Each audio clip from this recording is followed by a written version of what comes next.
Hi, I'm Joe. Welcome to Don't Get Out of Bed for Anything Less Than an SLO.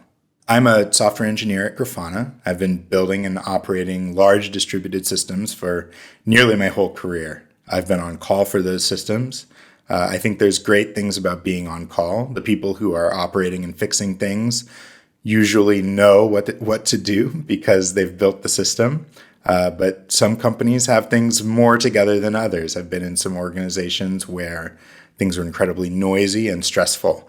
And I want to talk about a tool today that can help us improve that situation markedly. We're going to talk about what makes an on-call situation bad and what sort of knobs we have to improve it.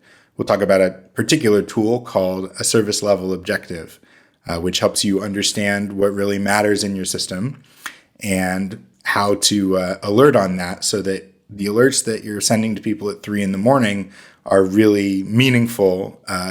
They point to things that really have to be done, and they explain sort of what's going on, what problems are people having that caused this alert to happen.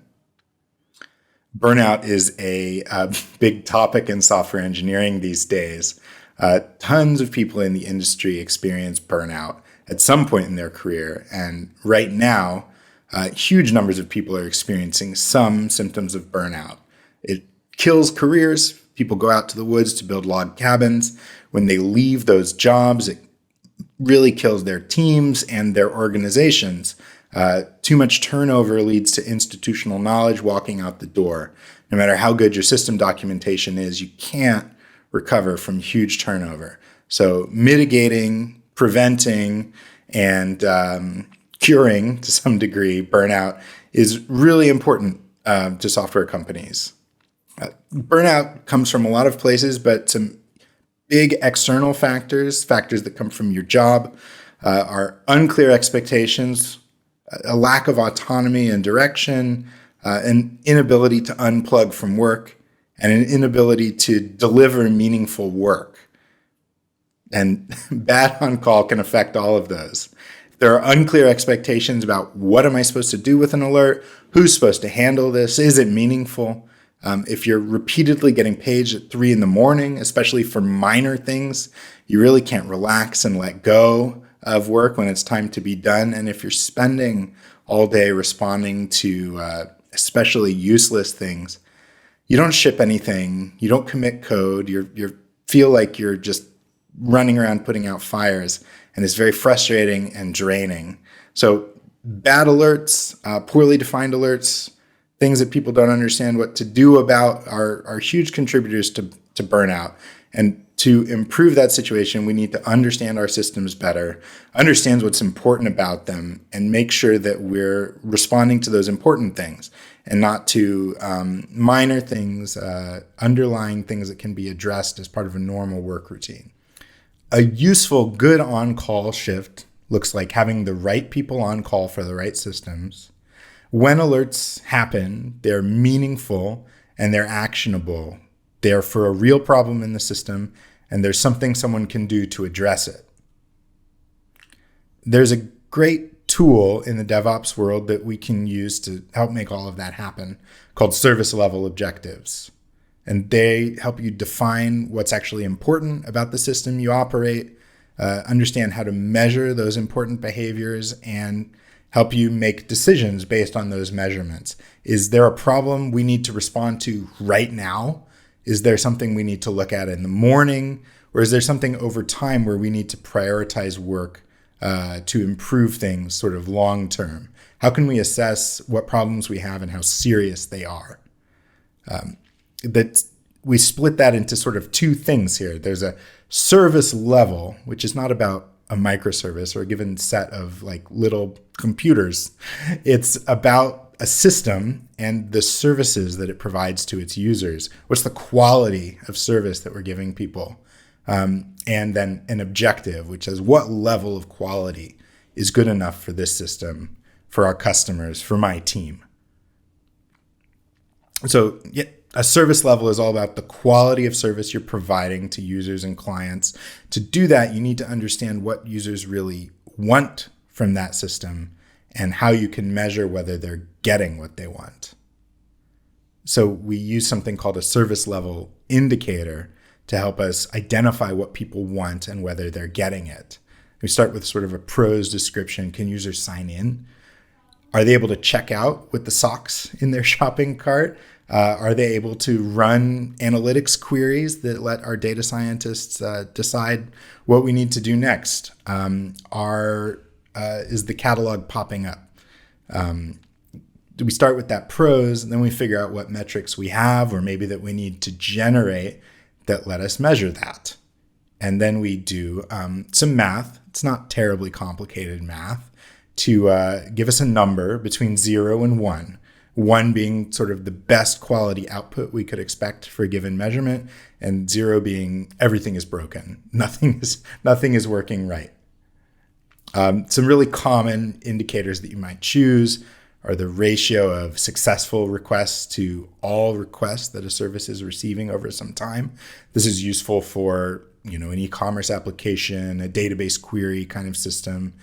You might have like a threshold measurement about data throughput being over some rate. You may know you're generating data at a certain rate, and you need to be processing it fast enough to keep up with that. And so you need to measure throughput to know if something's falling apart. Or you may want to use a percentile kind of threshold to say for a given set of requests, the 99th percentile latency needs to be below some value, or my average latency needs to be above some value, some statistical threshold. These are all really common indicators. They're relatively easy to compute, relatively cheap to collect. Next, you need to set an objective. What level of quality is acceptable? And of course, only the highest quality will do, right? That's what we all want to provide, but we have to be a little more realistic about our target. To measure an objective, you choose two things. You choose a time range over which you want to measure. It's better to have a sort of moderate to long time range, like 28 days, 7 days, than a really short one like a day or a few minutes. You're getting too fine-grained if you're trying to measure something like that. And then a percentage of your indicator that would be acceptable over that time range. 90% is sort of a comically low number, but are 90% of login requests succeeding over the last week? If so, we've met our objective. And if not, then we know we need to be paying attention. You want to set a really high quality bar, right? Everybody does, but it's useful to think about what a really high quality bar means. If you're measuring your objectives over the last 7 days and you want a 99% objective to be set, we're talking here about, let's say, total system downtime, right? If you're hitting 0, you've got an hour and 41 minutes every 7 days of like total downtime to meet a 99% objective. And if you want 5 nines, the sort of magic number that you sometimes hear people say, over a month, that's only 25 seconds of downtime. It's really important to think these things through when you set objectives, because it's better to start low and get stricter. Teams feel better and perform better when they're able to start at a place that's okay and get better rather than be failing right out of the gate. And when setting objectives, you want to leave a bit of safety margin for normal operations. If you're always right up on the line of your objective, then you either need to do some work to improve your system's performance and build up some margin, or lower the objective a bit. Because if you're right up on the line, people are alerted all the time for things they may not be able to do much about. So to choose an objective, once you've defined your indicator, it's a good idea to look back over the last sort of few time periods that you want to measure and get a sense for what a good objective would look like. Something that doesn't work is for your VP of engineering to say, look, every service needs to have a minimum 99% SLO target set for their services, and it's not acceptable for there to be anything less. This doesn't work well, especially when you're implementing these for the first time in a system, and you may not even know how well things are performing. You're going to be sabotaging yourself right out of the gate. It's better to find your indicators, start to measure them, and then think about your objectives after that.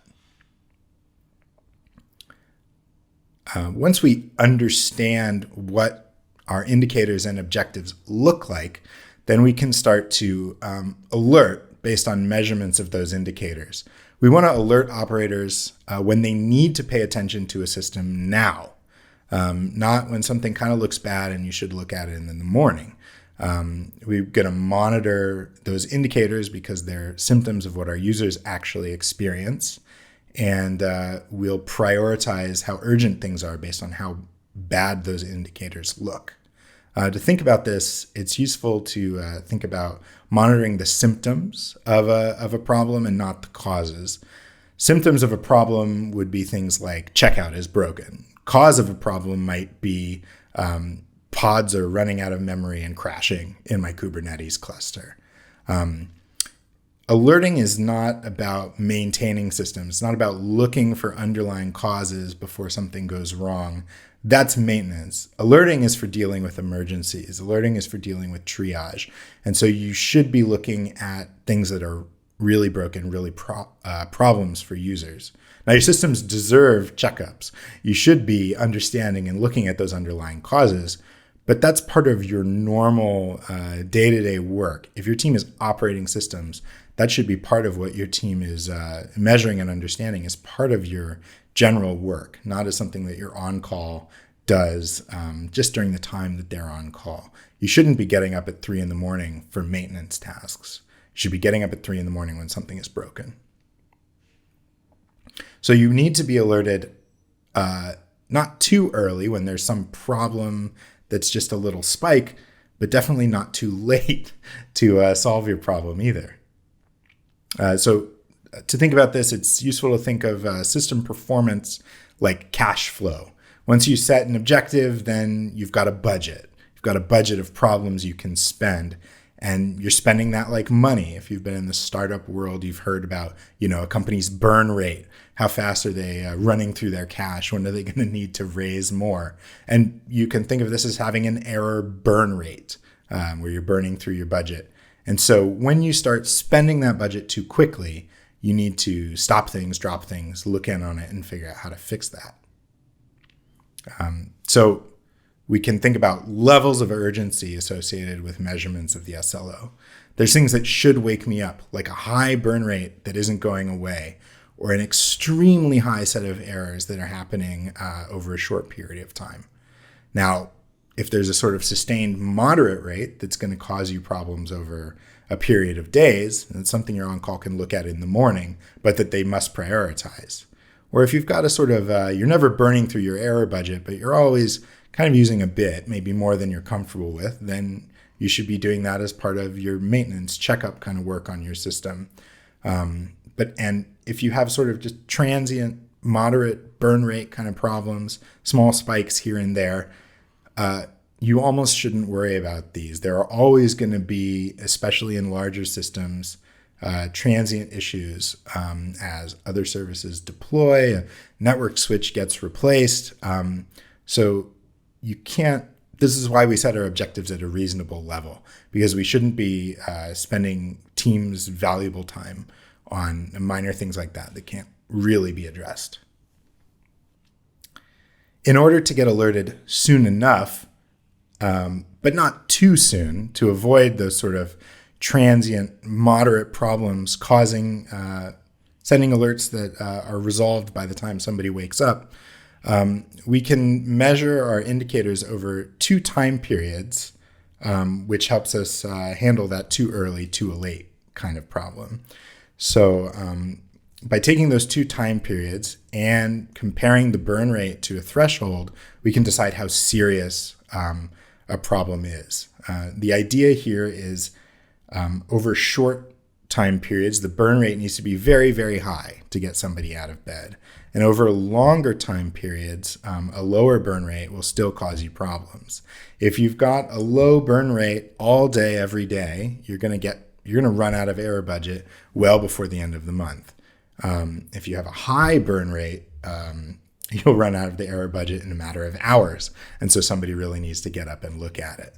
So for a rating of urgency here, you can have like a short time window of 5 minutes and a longer time window of an hour. And if the average burn rate over that time are both above this relatively high threshold of 14 times your error budget, then you know you need to pay attention. And what these two windows buy you is the long window helps make sure you're not alerted too early, and the short window helps you make sure that when things are resolved, the alert resolves relatively quickly. And so higher urgency levels means shorter measurement windows, but a higher threshold for alerting. And lower urgency levels, things you can look at in the morning, take measurements over longer periods of time, but have a much more relaxed threshold for alerting. And this is a way to really make sure that you're only getting out of bed when something is really going wrong at a pretty severe level. Thanks for coming.